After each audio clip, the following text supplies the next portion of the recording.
بسم اللہ الرحمن الرحیم اللہم صلی وسلم وبارک علی سیدنا محمد وعلی آلہ واصحابہ وازواجہ وذریتہ اجمعین۔ آج ہم آپ کو انسان کا تعارف کرائیں گے۔ اقبال جسے انسان کی خودی کہتے ہیں، انسان کی حقیقت۔ انسان کے ظاہر کو تو آپ جانتے ہیں کہ اس کا جسم ہے، اور یہ بھی آپ جانتے ہیں کہ اس میں ایک روح ہے، لیکن یہ حقیقی انسان نہیں ہے۔ قرآن پاک میں جس حقیقی انسان کا ذکر کیا گیا ہے اس سے ہم واقف نہیں ہیں۔ اسی لیے بابا اقبال بار بار اپنے پورے کلام میں تاکید کرتے ہیں کہ خودی میں ڈوب کر پا جا سراغ زندگی، اپنی خودی میں ڈوبو اور زندگی کی حقیقت کو سمجھو اور جانو۔ وہی حقیقت انسانیہ ہے، وہی خودی ہے جسے اقبال فرماتے ہیں کہ جس کی زد میں ہے ساری خدائی، زمین، آسماں و کرسی و عرش۔ یہ حقیقت انسانیہ ہے کیا؟ بزرگوں کا ایک مشہور قول ہے، وَمَنْ عَارَفَ نَفْسَهُ فَقَدْ عَارَفَ رَبَّهُ۔ جس نے اپنے نفس کو پہچانا اس نے اپنے رب کو پہچانا۔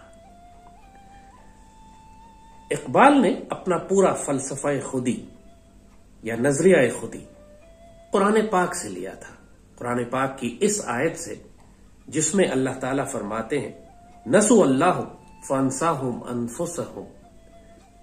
ان لوگوں نے اللہ کو بھلا دیا، پھر اللہ نے ان کو یہ بھلا دیا کہ ان کی اپنی حقیقت کیا تھی۔ وہ اپنے آپ کو بھول گئے، اللہ نے ان کو اپنا آپ بھلا دیا۔ نسوا اللہ فانساہم انفسہم، انہوں نے اللہ کو بھلا دیا تو اللہ نے ان کو یہ بھلا دیا کہ وہ خود کون ہے، وہ خود کیا ہے۔ عام طور پر یہ سمجھا جاتا ہے کہ انسان کے وجود میں ایک جسم ہے اور ایک روح۔ حقیقت اس سے بلند ہے۔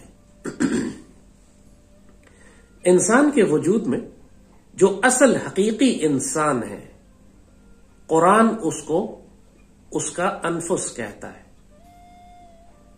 اس کو روح نہیں کہتا۔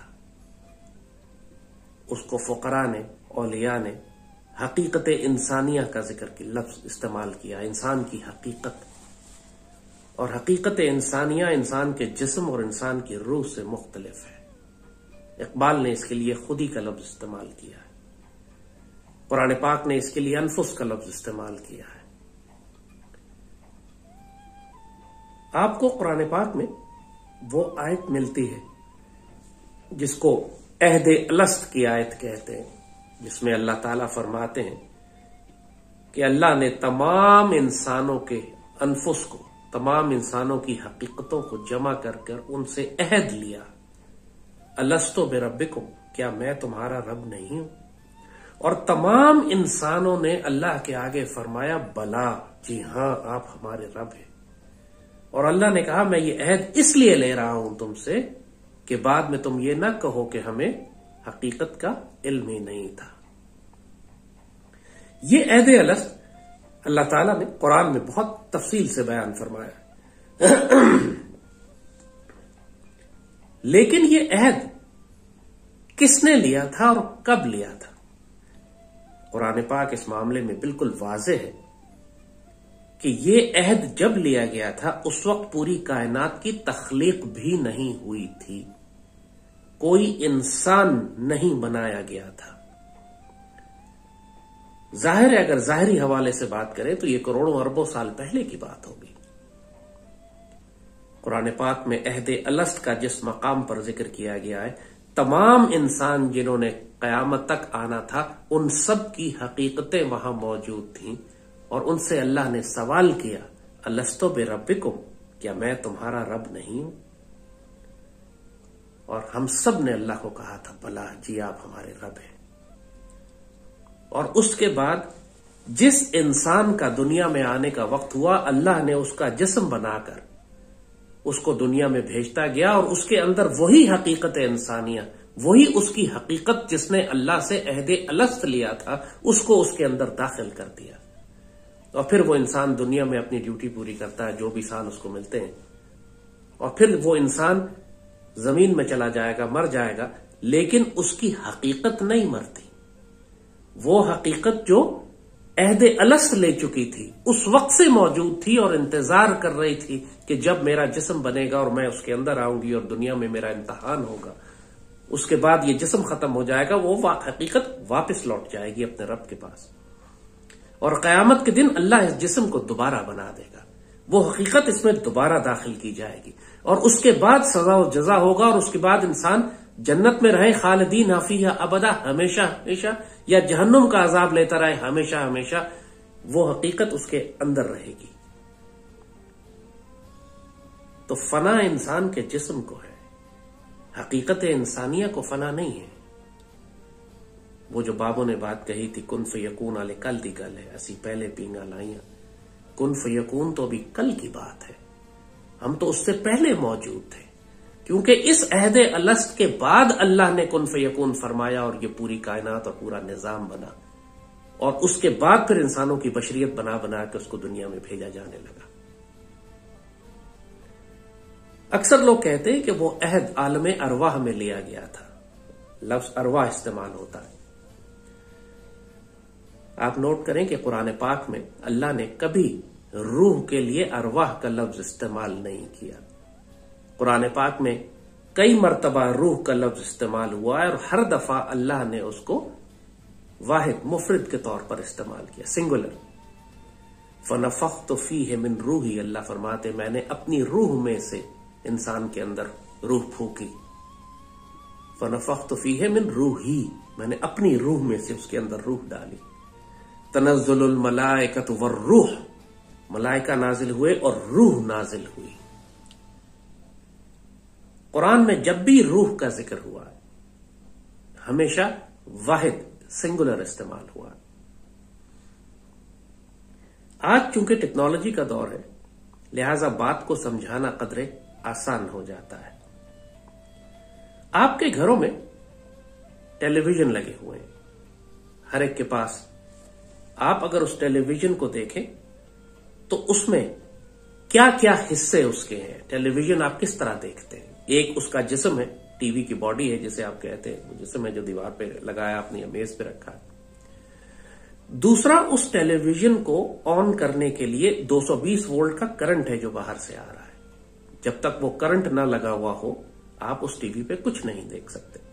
آپ 220 وولٹ کا کرنٹ لگاتے ہیں تو وہ آن ہو جاتا ہے، لیکن صرف آن ہونے سے آپ ٹی وی نہیں دیکھ سکتے، آپ کو ایک سگنل اور بھی چاہیے، اس کو آپ کیبل کہتے ہیں، وہ آپ پیچھے سے کیبل کنیکٹ کرتے ہیں اس کو، اور ٹی وی پر آپ کو وہ نظر آتا ہے جو کیبل پر چل رہا ہوتا ہے۔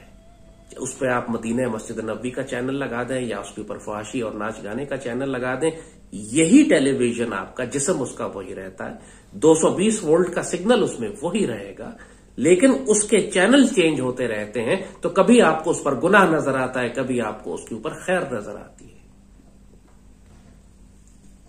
یہی انسان کی حقیقت ہے، اس انسان کا جسم یہی رہتا ہے۔ اس کو زندہ رکھنے والی چیز جو اس کا 220 وولٹ کا کرنٹ ہے وہ روح ہے، جو اللہ نے اس انسان کے جسم میں، یا پوری کائنات جو اگر زندہ ہے اور سانس لے رہی ہے۔ اللہ تعالیٰ صبح کے بارے میں قرآن میں فرماتا ہے وَالصُّبْحِ اِذَا تَنَفَّسَ، جب صبح سانس لیتی ہے۔ یہ تمام کائنات اور مخلوق جو سانس لے رہی ہے یہ روح کی وجہ سے ہے کہ اللہ نے اس میں روح پھونکی ہوئی ہے۔ یہ وہ 220 وولٹ کا سگنل ہے جو آپ کے گھر میں آ رہا ہے، لیکن آپ نوٹ کریں کہ وہ 220 وولٹ کا سگنل جو ٹی وی میں جا رہا ہے وہی آپ کے فریج میں بھی جا رہا ہے، اور وہی آپ کے گھر کی ساری روشنیاں بھی وہی جلا رہا ہے۔ تار دو ہی ہے جو باہر، دو ہی تاریں ہیں جو آپ کے مین گیٹ سے داخل ہو رہی ہیں، پھر تقسیم ہو جاتی ہیں گھر کی ہر چیز میں۔ بے شک درجنوں بلب جل رہے ہوں، آپ یہ نہیں کہتے کہ میرے گھر میں بجلیاں آ رہی ہیں، آپ کہتے ہیں گھر میں بجلی آ رہی ہے، کیونکہ سورس ایک ہی ہے، دو ہی تاریں ہیں جو گھر میں داخل ہو رہی ہیں، وہی تقسیم ہوتی ہیں پورے گھر میں۔ اسی طرح کائنات میں روح ایک ہی ہے۔